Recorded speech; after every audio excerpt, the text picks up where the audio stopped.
Educational reform was the legal platform for a pivotal era in the United States.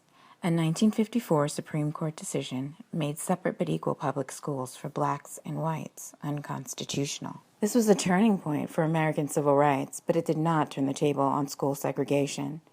Removing legal sanctions for segregating schools by race did not move the economic ones. Through a financial lens, in America and in countries across the globe, the big picture of school segregation is much more contemporary, comprehensive, and colorful. The economics of school segregation is a current issue in the minds and hearts of government officials, educators, and parents in many countries.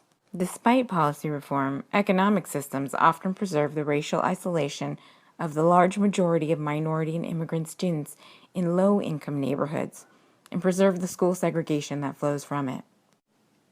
Let's look at the parallels in two countries across the globe, the Republic of Ireland and Slovakia. Ireland became known as the Celtic Tiger in the late 20th century. The 1990s service-based economy transformed a country long known for emigration into a magnet of immigration for industrial workers. But by 2007, Ireland's economic boom began to fade, and a year later things proceeded to fall apart. The real estate market stagnated, service industries found more favorable conditions in Eastern Europe, and unemployment accelerated. After an EU bailout, in 2013 the economy showed signs of recovery. But the economic explosion 20 years ago created a wave of immigration that presented some new social challenges for the closely knit, long isolated Irish society.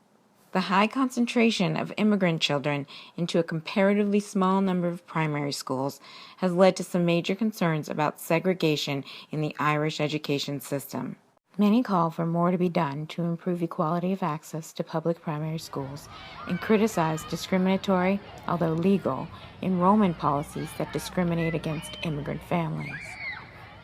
Fingers are pointed at the waiting list for the newcomers at the higher performing schools that are typically filled with children of established Irish families.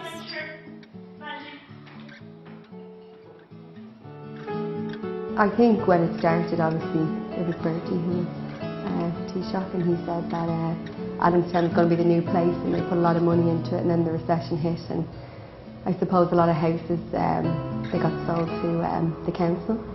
So a lot of them will be in social housing, some of the children. And then I suppose it's like anything. When we went to New York, Irish people, we wanted to stay together.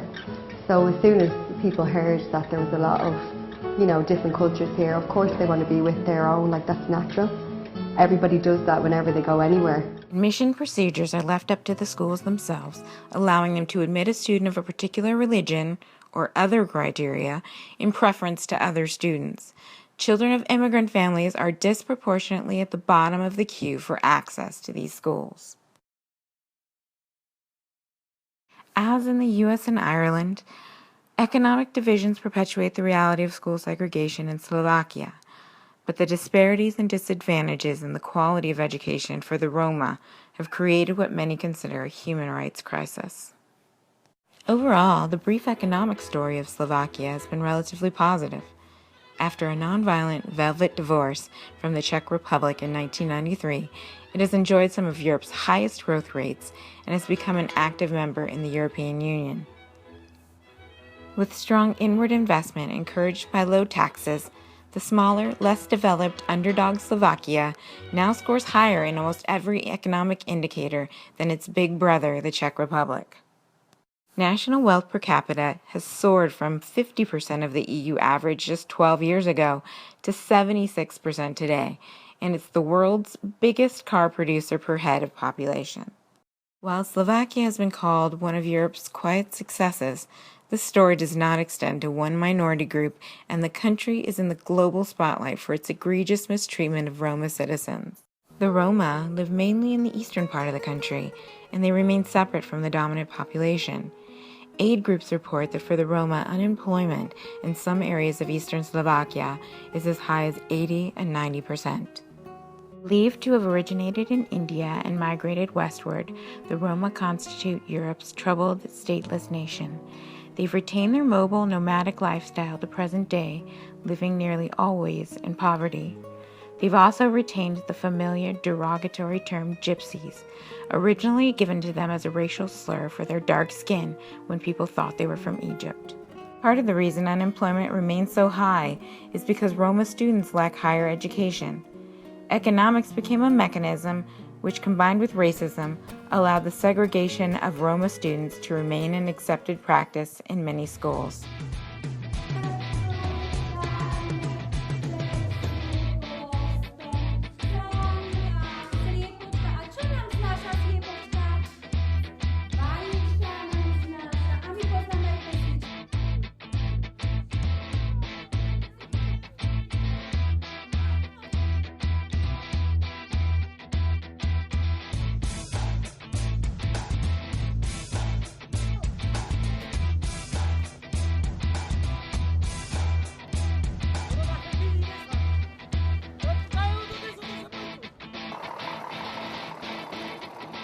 Romani children thousands of Romani children are often placed in special schools or classes for pupils with mental disabilities, or even in ethnically segregated schools that offer a reduced curriculum. Ja by som bol rád, keby boli moje deti so bielými. Že by sa to učili moje deti, že by sa učili to, čo aj bieli. Že by aj ono vládol ten nemecký alebo anglický jazyk. To by som bol rád.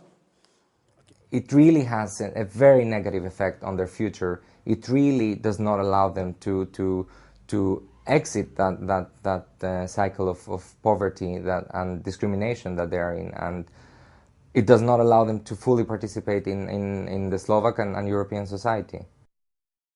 The US, Ireland, and Slovakia are just chapters in the story of school segregation around the world today. While racially and economically homogeneous schools may be an inescapable reality for any society, educators agonize over the chronic academic achievement gap between students of different races. This is a prime factor that maintains the enduring social and economic divide between groups of people.